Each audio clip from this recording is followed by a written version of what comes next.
ഇരുമുടിക്കെട്ടും പേറി പടിപതിനെട്ടും കേറി ഇവർ വരുന്നയ്യ നിന്റെ ശരണമന്ത്രവുമാ.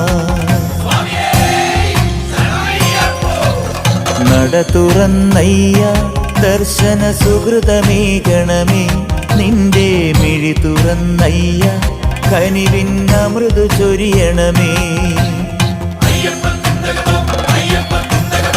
ഇരുമുടിക്കെട്ടും പേറി പടിപതിനെട്ടും കേറി ഇവർ വരുന്നയ്യ നിന്റെ ശരണമന്ത്രവുമാ.